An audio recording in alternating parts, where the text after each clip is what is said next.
दिगंबरा दिगंबरा श्रीपाद वल्लभ दिगंबरा. मित्रांनो, तुम्हा सर्वांचं माझ्या यूट्यूब चॅनलवरती खूप खूप स्वागत. तिसऱ्या अध्यायात आपण पाहिले की सिद्ध मुनींनी नामधारकाला गुरुभक्तीचा महिमा आणि अमरीश राजाची कथा सांगून गुरु कशा प्रकारे भक्तांचे रक्षण करतात हे समजावलं. आता नामधारकाच्या मनात एक मोठा प्रश्न आला. हे श्री गुरु म्हणजे नृसिंह सरस्वती हे दत्तगुरूंचे अवतार आहेत. तर या दत्तगुरूंनी अवतार कसा घेतला? आणि याच प्रश्नाचं उत्तर आपल्याला श्री गुरुचरित्राचा अध्याय 4 देतो. आजच्या भागात आपण फक्त दत्त महाराजांच्या जन्माची अलौकिक आणि अद्भुत कथा ऐकणार आहोत. तुमची श्रद्धेची गाठ गुरुचरित्र अध्याय 4 त्रैमूर्ती म्हणजेच श्री दत्तात्रेय अवतार कथा. ओम श्री गणेशाय नमः. ओम सरस्वते नमः. श्री गुरुभ्यो नमः. श्री कुलदेवताय नमः.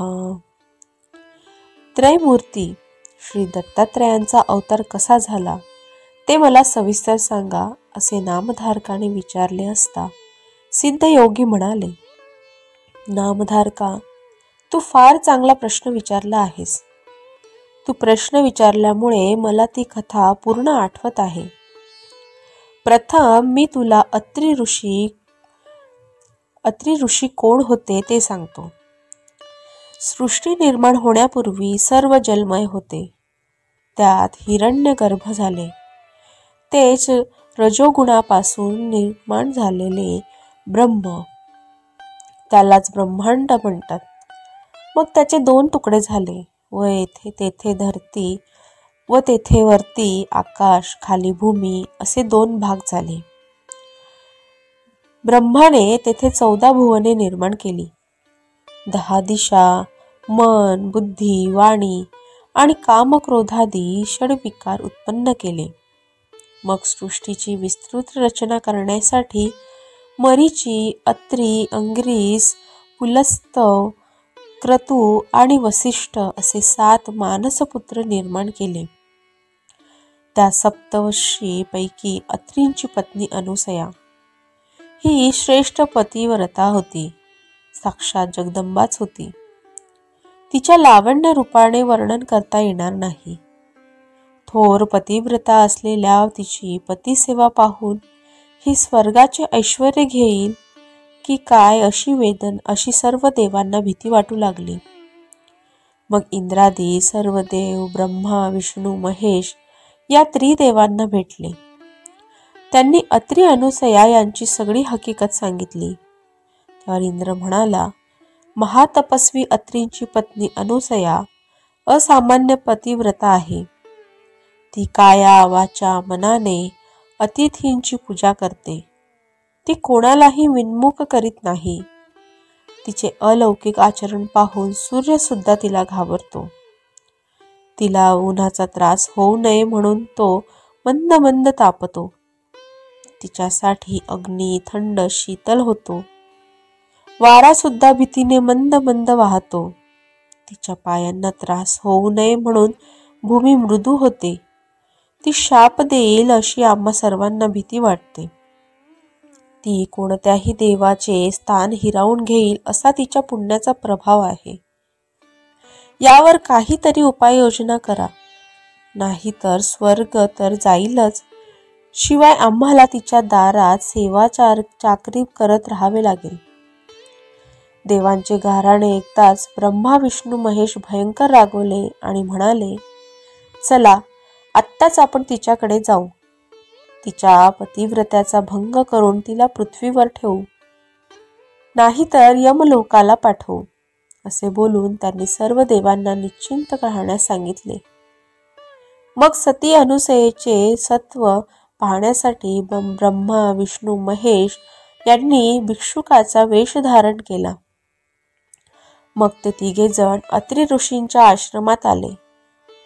त्यावेळी अत्री ऋषींशी अनुष्ठानासाठी बाहेर गेले होते. अनुसया आश्रमात एकटीच होती. ते अनुसयाला हाक मारून म्हणाले, माई, आम्ही ब्राह्मण अतिथी म्हणून आलो आहोत. आम्हाला अतिशय भूक लागली आहे. आम्हाला भिक्षा वाढ. तुमच्या आश्रमात सदा संतपणे चालू असते. अतिथी अभ्यागतांना येथे इच्छा भोजन दिले जाते असे आम्ही ऐकले आहे. म्हणून आम्ही मोठ्या आशेने आलो आहोत. आम्हाला लवकर भोजन दे, नाही तर आम्ही परत जातो. 3 भिक्षेकरी आपल्या दारात आलेले पाहून अनुसयेला आनंद झाला. तिने त्यांचे स्वागत करून त्यांचे पाय धुतले, बसावयास दिले. त्यांना अर्धपाद्य देऊन गंधाक्षत पुष्पांनी त्यांची पूजा केली. मग हात जोडून म्हणाली, आपण स्नान करून या, तोपर्यंत पाणी वाढते. तेव्हा ते भिक्षुक म्हणाले, आम्ही स्नान करूनच आलो आहोत. आम्हाला लवकर भोजन दे. ठीक आहे असे म्हणून अनुसयेने त्यांना बसावयास पाट दिले, पाने मांडली व अन्न वाढवण्यास सुरुवात केली. तेव्हा ते भिक्षुक म्हणाले, माई, आम्हाला असे भोजन नको. आम्हाला इच्छा भोजन हवे आहे. तुझ्या सौंदर्याची कीर्ती आम्ही ऐकली आहे. तुझे विवस्त्र सौंदर्य पहावे अशी आमची इच्छा आहे. म्हणून अंगावर वस्त्र न ठेवत आम्हाला भोजन वाढ, नाही तर आम्ही परत जातो. त्या भिक्षुकांचे हे शब्द ऐकून अनुसया आश्चर्यचकित झाली. ती परमज्ञानी सती साध्वी होती. तिने ओळखले, हे कोणी साधे भिक्षुक नाही. आपली परीक्षा पाहण्यासाठी हे देवच आले आहेत. नाही तर अशी विचित्र मागणी कोण कशाला करेल. आता हे परत गेले तर पतीच्या आज्ञेचा भंग होईल. विवस्त्र होऊन भोजन वाढले तर पतिव्रतेचा धर्म मोडेल. माझे मन निर्मळ आहे. पतीचे तपोबळच मला संकटातून तारून नेईल. असा विचार करून अनुसया त्या भिक्षूंना तथास्तु असे म्हणून आत गेली. तिने आपल्या पतीचे स्मरण केले, पतीची मनात पूजा केली. मग तीर्थाचे भांडे बाहेर घेऊन आली. तिने आपल्या पतीचे एकदा स्मरण केले आणि ते तीर्थ 3 भिक्षुकांच्या अंगावर शिंपडले. आणि काय आश्चर्य, त्याच क्षणी त्या 3 भिक्षुकांची 3 तेजस्वी सुंदर बाळे बनली. मग स्वतःला सावरून ती त्या बाळांना मांडीवर घेऊन थोपटू लागली. आईने अंगाई गीत गाऊ लागली. ती बाळे भुकेने व्याकुळ होऊन रडत होती. त्यांना आता अन्नाची क्षुधा नव्हती. त्यांना हवे होते ते आईचे दूध. त्याच वेळी अनुसयेला वात्सल्याने पान्हा फुटला. तिने एकेका बाळाला स्तनपान देऊन शांत केले. मग तिने त्या बाळांना पाळण्यात ठेवून झोपविले. अवघ्या विश्वाची उत्पत्ती, स्थिती व लय करणारे ब्रह्मा, विष्णू, महेश हे त्रिवेदी अनुसयेच्या तपोबलाने तिची बाळे झाली. तिच्या स्तनपानाने त्यांची भूक शमली. दुपारी अत्री ऋषी अनुष्ठान संपवून आश्रमात परत आले. पाळण्यातील 3 बालकांना पाहून त्यांना आश्चर्य झाले. अनुसयेने त्यांना सगळी हकीकत सांगितली. ही 3 बाळे म्हणजे ब्रह्मा, विष्णू, महेश हे त्रिमूर्ती आहेत. हे अत्री ऋषींनी अंतर्ज्ञानाने ओळखले. तेव्हा ब्रह्मा, विष्णू आणि महेश अत्री ऋषींपुढे प्रकट झाले. वर माग असे ते अत्रींना म्हणाले. तेव्हा ते अनुसयेला म्हणाले, त्रिमूर्ती आपल्यावर प्रसन्न झाले आहेत. इच्छा असेल तो वर मागून घे. तेव्हा अनुसया हात जोडून म्हणाली, नाथ, हे 3 देव तुमच्या तपश्चर्येने प्रसन्न होतात. तुम्ही त्यांच्याकडून पुत्र मागून घ्या. म्हणजे अत्री म्हणाले, हे देवश्रेष्ठांनो, तुम्ही बालक रूपाने माझ्या आश्रमात आलात तर पुत्र रूपाने येथेच राहा. तेव्हा तथास्तु म्हणून 3 देव स्वस्थानी गेले. मग ब्रह्मदेव चंद्र झाला. श्री विष्णू दत्त झाला आणि महेश दुर्वास झाला.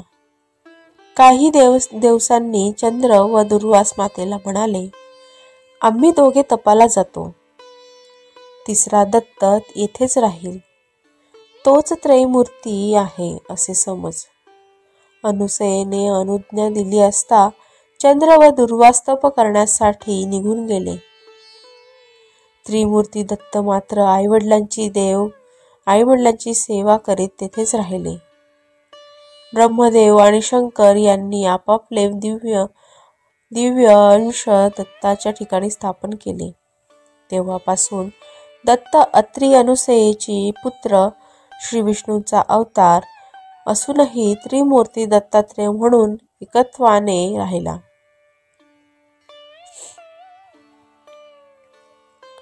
अत्रि म्हणून आत्रेय व अत्रि अनुसयेला देवानी तो दिला म्हणून दत्त. तो दत्तात्रेय महाप्रभू हाच गुरु परंपरेचे मूळ पीठ आहे. अशा प्रकारे सिद्ध मुनींनी नामधारकाला दत्त जन्म अवताराची अद्भुत कथा सांगितली. ती श्रवण करून नामधारकाला अतिशय आनंद झाला. मग तो सिद्ध मुनींना म्हणाला, श्री गुरु दत्तात्रेयांचा पुढे कोणकोणते अवतार झाले ते मला सविस्तर सांगा. सिद्ध योगींनी तथास्तु म्हटले. दत्तात्रेयांचा अवतार मार्गशीर्ष पौर्णिमेला झाला. या दिवशी दत्त जयंती असते. अशा रीतीने श्री गुरुचरित्रामृतातील त्रयमूर्ती म्हणजे श्री दत्तात्रेय अवतार कथा नावाचा अध्याय 4 समाप्त झाला. आणि व्हिडिओला लाईक करा, शेअर करा आणि सबस्क्राईब नक्की करा. धन्यवाद.